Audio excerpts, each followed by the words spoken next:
আসসালামু আলাইকুম। সকলকে আমন্ত্রণ আনন্দ টিভির রাতের সংবাদে।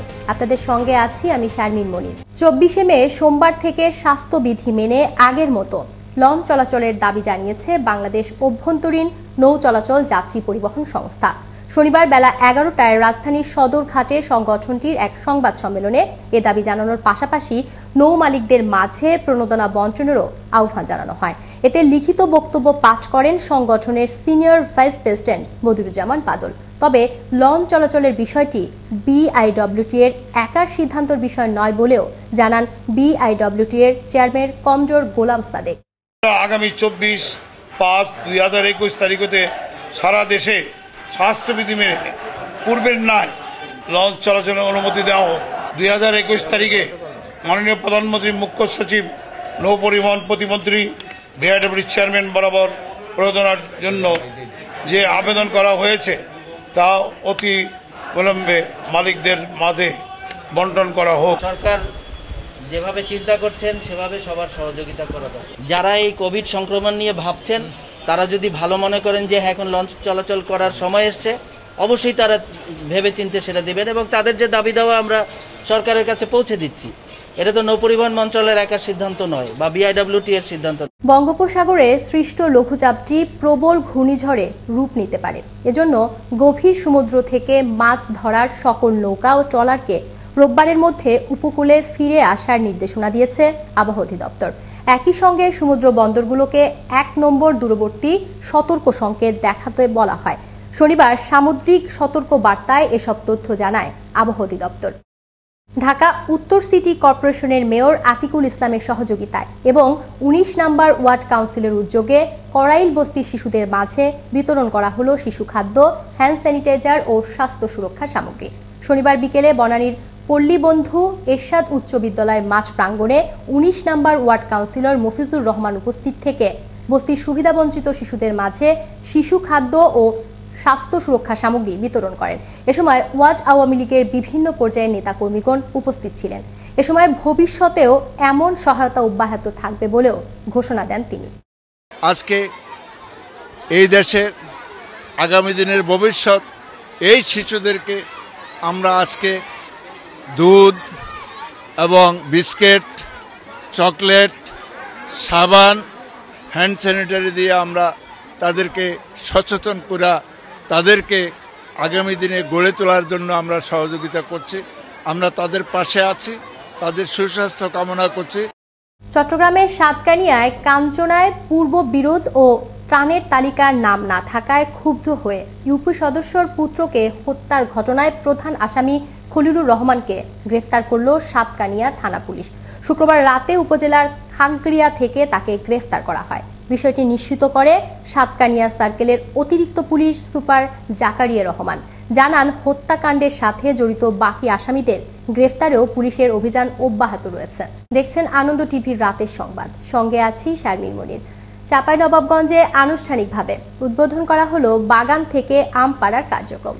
শুক্রবার বিকেল 5টায় শিবগঞ্জের কানসার্ট রাজার বাগানে আম পাড়ার এই কার্যক্রম উদ্বোধন করেন স্থানীয় সংসদ সদস্য সামিল উদ্দিন আহমেদ শিমুল। এ সময় উপস্থিত ছিলেন জেলা প্রশাসক মঞ্জুরুল হাফিজ সহ জেলার পদস্থ কর্মকর্তাবৃন্দ। এবছর কৃষি বিভাগের তথ্য অনুযায়ী চাঁপাইনবাবগঞ্জ জেলায় 2.5 লাখ মেট্রিক টন আম উৎপাদনের লক্ষ্যমাত্রা ধরা হয়।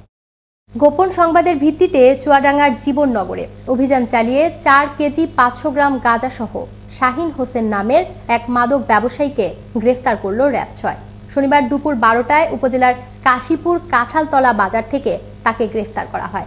এক প্রেস বিজ্ঞপ্তিতে বিষয়টি নিশ্চিত করেন র‍্যাব 6 এর company commander major Mohammad Masum Haider. কক্সবাজারের আমিনুর রশিদ নামের মসজিদ পরিচালনা কমিটির এক সদস্যকে ইয়াবা দিয়ে ফাঁসানোর প্রতিবাদে সংবাদ সম্মেলন করল ভুক্তভোগীর পরিবার। শনিবার দুপুরে শহরের একটি হোটেলে এই সংবাদ সম্মেলন অনুষ্ঠিত হয়। সংবাদ সম্মেলনে প্রশাসনের কাছে উক্ত ঘটনার অধিকতর তদন্ত দাবি করেন রশিদের পরিবার। নিজের বোনকে বিধবা দেখিয়ে ভাতা দেওয়ার অভিযোগ উঠেছে ভোলার চর ফ্যাশনের আবু বক্করপুর ইউনিয়ন পরিষদের চেয়ারম্যানের বিরুদ্ধে। চেয়ারম্যানের এমন কর্মকাণ্ডে বঞ্চিত হচ্ছেন প্রকৃত বিধবারা। এ নিয়ে ক্ষোভ বিরাজ করছে সাধারণ মানুষের মধ্যে। ভোলা থেকে এম এ হান্নানের প্রতিবেদনে আরো জানাচ্ছেন তরিকুল ইসলাম।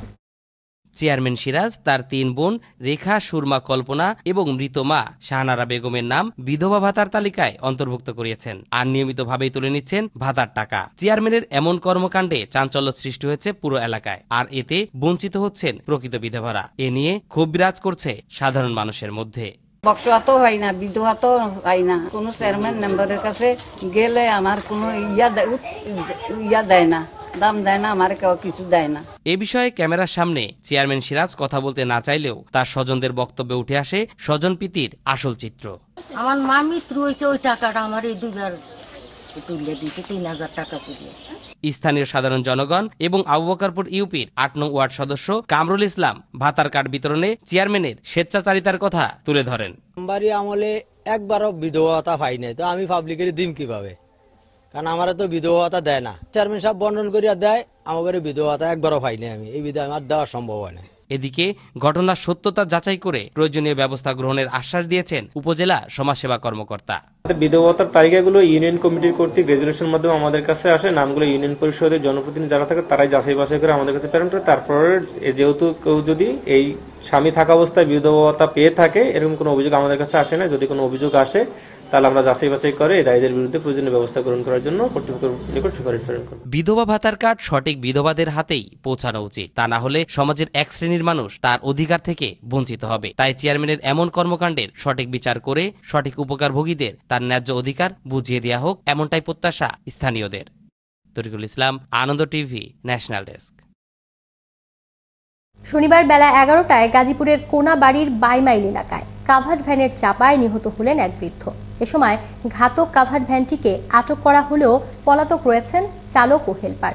নিহত শেখ আলাউদ্দিন সড়ক পারাপারের সময় ঢাকামুখো একটি কাভার্ড ভ্যান ধাক্কা দিলে আহত অবস্থায় উদ্ধার করে হাসপাতালে পাঠানো হলে কর্তব্যরত চিকিৎসক তাকে মৃত ঘোষণা করেন। বিষয়টি নিশ্চিত করেন কোনাবাড়ি থানার ভারপ্রাপ্ত কর্মকর্তা সিদ্দিকুর রহমান। বন্ধু জীবনকে ধার দেয়া 200 টাকা চাইতে যায় পাওনাদার বন্ধু আব্দুস সালাম, কিন্তু পাওনা টাকা দিতে অস্বীকৃতি জানায় জীবন। এ নিয়ে গেল রাতে বাকবিতণ্ডার এক পর্যায়ে ধারালো অস্ত্র দিয়ে পাওনাদার আব্দুস সালামকে আঘাত করলে হাসপাতালে নেয়ার পথেই মৃত্যু হয় তার। এ ঘটনা বগুড়ার গাবতলী উপজেলায়। এ ব্যাপারে নিহতর বাবা শনিবার বাদী হয়ে গাবতলী মডেল থানায় একটি হত্যা মামলা দায়ের করলে ঘাতক জীবনকে আটক করতে সক্ষম হয় পুলিশ। চট্টগ্রাম নগরের জুবিলি রোড এলাকায় একটি ব্যাংকে চুরির চেষ্টা এবং একই ভবনের একটি অফিসের 27,50,000 টাকার চুরির ঘটনায় 3 জনকে গ্রেফতার করেছে পুলিশ।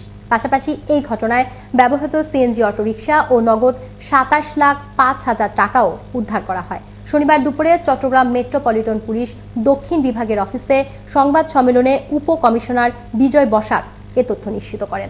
এই ছিল এখনকার মতো। আনন্দ টিভির সর্বশেষ সংবাদ ও বিনোদন সবার আগে দেখতে ভিজিট করুন www.facebook.com/anondotvbd এই পেজে। ধন্যবাদ সকলকে, শুভরাত্রি।